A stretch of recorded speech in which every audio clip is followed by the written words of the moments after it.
Taïwan, c'est une île aborigène non sinisée. Elle n'est pas sinisée. En fait, sinisée, ça veut dire qu'on y a répandu la civilisation chinoise. Ce qui n'est pas le cas de Taïwan au début du XVIIe siècle. Les habitants originels de Taïwan sont des Austronésiens. Austronésiens. Ça commence par AU. Austronésiens comme Australie quoi. C'est une branche linguistique qui s'étend de Madagascar à Hawaï. Quand même. En passant par les Philippines et la Polynésie. On estime qu'ils sont arrivés à Taïwan il y a environ 6000 ans. Environ, hein, c'est quand même il y a très longtemps.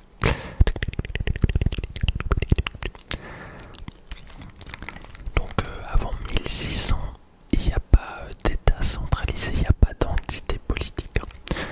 Les villages aborigènes sont autonomes et comme un peu partout dans le monde, ils sont souvent installés le long des rivières et dans les montagnes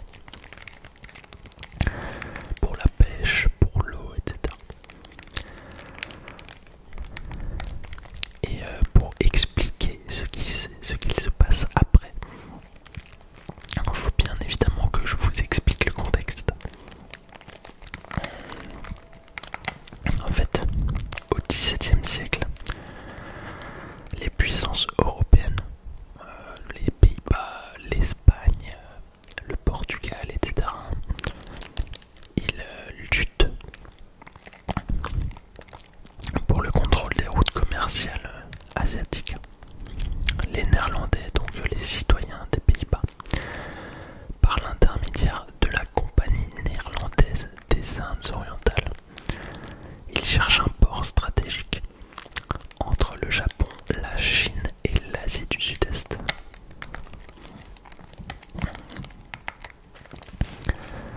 Taïwan, qui est alors appelé Formosa par les Portugais, leur apparaît comme un point d'appui idéal, notamment parce que l'île n'est à cette époque pas contrôlée formellement par une puissance forte.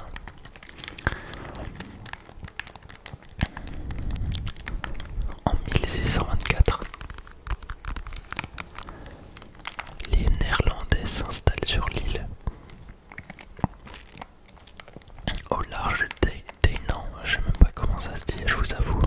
Tainan, T-A-I-N-A-N.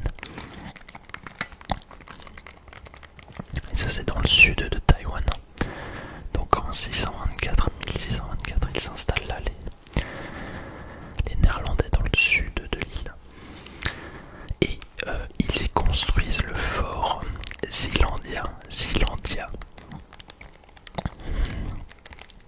C'est une forteresse militaire et commerciale qui deviendra le centre administratif de leur colonie. Mais bien sûr, l'objectif des Néerlandais, c'est avant tout le commerce, on est bien d'accord, attention.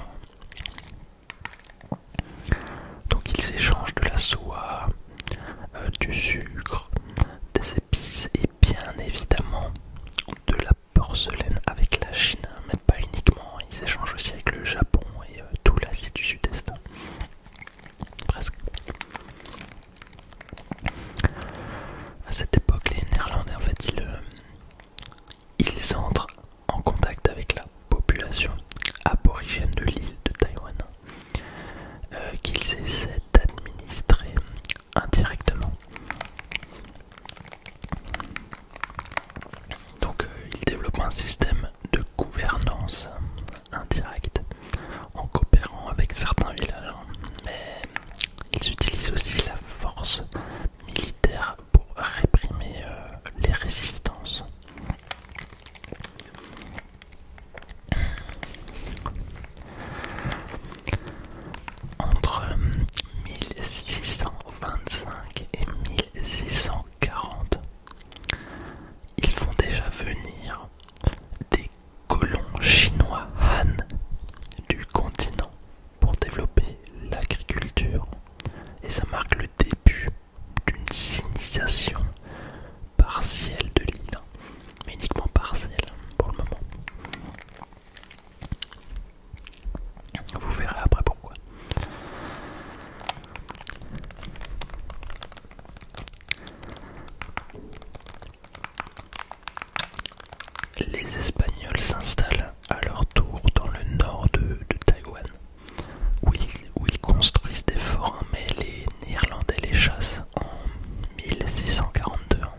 Zheng Keishuang capitule et Taïwan est alors officiellement intégré à l'Empire Qing.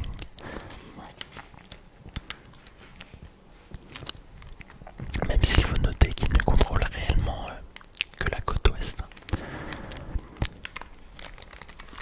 Parce que l'île, elle est montagneuse, elle est dense, elle est couverte de forêts. Elle est donc très compliquée à administrer.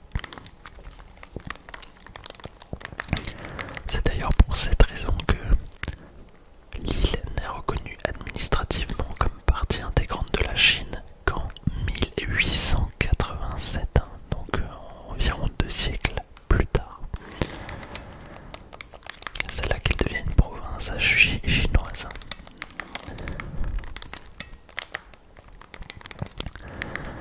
En fait, alors c'est vrai que j'ai fait une ellipse, hein. Là j'ai fait un saut dans le temps de 2 siècles même. En 1894, il y a une rébellion qui éclate en Corée et ça a son importance pour la suite. Parce que la Chine et le Japon vont envoyer des troupes pour soutenir le roi coréen. Mais en réalité, leur intention est bien différente. Ils veulent surtout étendre leur influence. Les deux puissances se retrouvent donc face à face sur le sol coréen.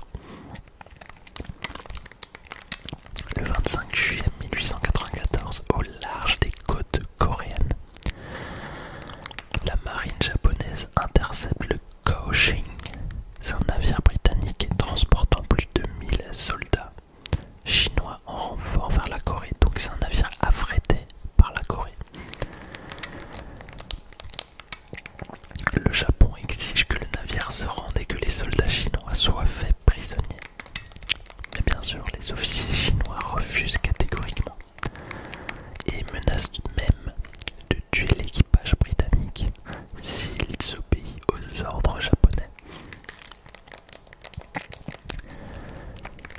Donc face à l'impasse, le croiseur japonais Naniwa ouvre le feu et coule le Kaohsiung. Et donc ça cause la mort de la majorité des soldats chinois à bord. Et cet acte marque un tournant décisif dans l'escalade vers la guerre sino-japonaise.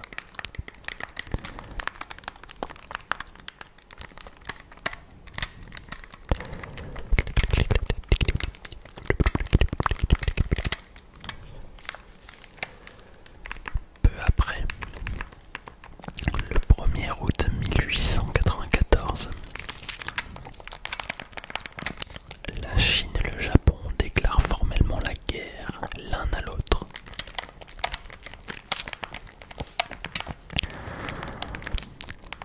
Et après la défaite de la Chine en 1895, la Chine cède Taïwan au Japon par le traité de Shimonoseki.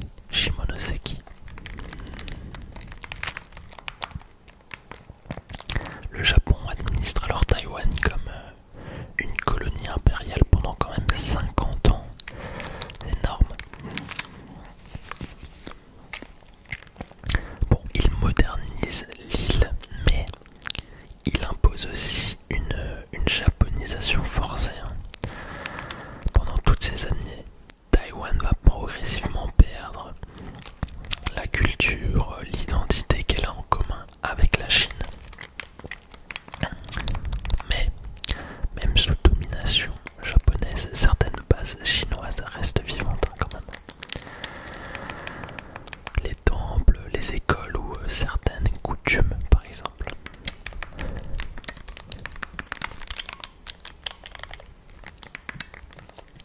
Je vais changer de trigger un petit peu.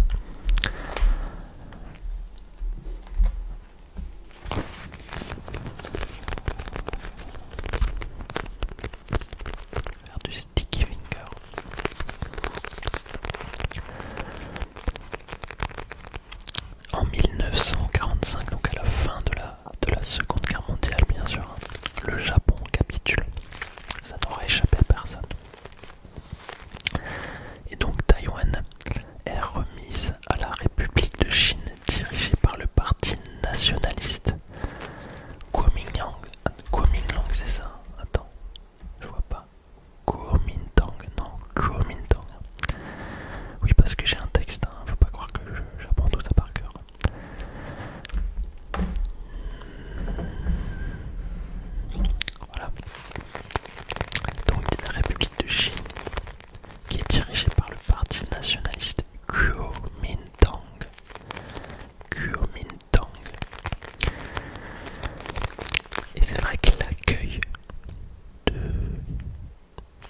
la Chine lance des manœuvres militaires et des tirs de missiles autour de Taïwan avant la première élection présidentielle libre sur l'île. C'est ce qu'on appelle la crise du détroit de Taïwan. Les États-Unis envoient des porte-avions pour défendre l'île.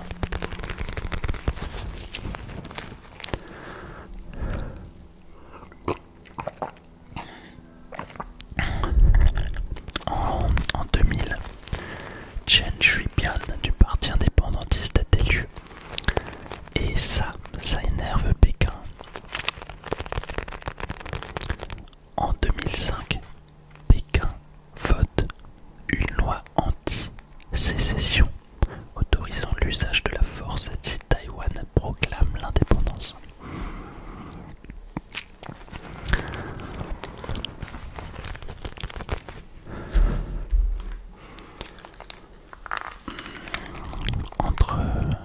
Entre 2008 et 2016, le président nationaliste Ma Ying-jeou du KMT enclenche un rapprochement économique avec la Chine, mais on n'a toujours aucune reconnaissance politique de l'autorité de Pékin.